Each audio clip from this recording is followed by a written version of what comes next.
సుధాకర్ శ్రీవల్లికి వైజయంతి చేసిన అన్యాయానికి కోపంతో రగిలిపోతూ ఉంటాడు. శ్రీవల్లి చిన్నప్పటి నుండి అనాథగా పెరగడానికి కారణమైన వైజయంతిని మెడపట్టి బయటికి గెంటేస్తాడు. వైజయంతిని బయటికి గెంటేగానే అందరూ పరుగున బయటికి వెళ్తారు. ఇక వైజయంతిని చూస్తూ సుధాకర్ శ్రీవల్లి చేయి పట్టుకొని ఇలా అంటూ ఉంటాడు, నా రక్తం పంచుకొని పుట్టిన నా కూతుర్ని నా కంట పడకుండా చేసి ఒక అనాథలా బ్రతికేలా చేశావు.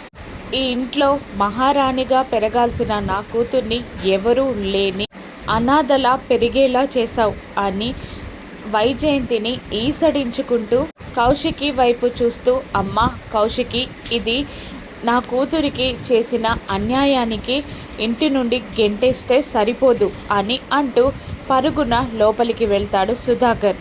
ఆయన ఎందుకు వెళ్తున్నాడా అని టెన్షన్ పడుతూ చూస్తూ ఉంటారు అందరూ. ఒక రివాల్వర్ని తీసుకొచ్చి వైజయంతికి గురిపెట్టి, నిన్ను చంపేస్తానే, నా కూతురికి అన్యాయం చేస్తావా, అనాథలా బ్రతికేలా చేస్తావా అని కోపంగా షూట్ చేయబోతూ ఉంటాడు వైజయంతిని సుధాకర్.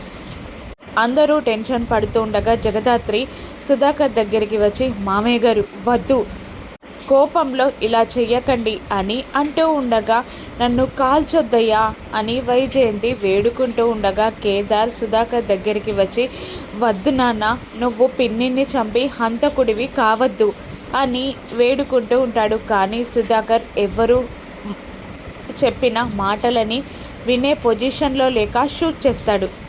సుధాకర్ షూట్ చేయడంతో అక్కడ వైజయంతికి బుల్లెట్ తగలడంతో జగదాత్రి షాక్ అవుతుంది. వైజయంతికి నిజంగానే బుల్లెట్ తగిలిందా, వైజయంతి చచ్చిపోతుందా, సుధాకర్ జైలుకు వెళ్తాడా, రాను ఎపిసోడ్స్లో చూద్దాం. Thank you for watching.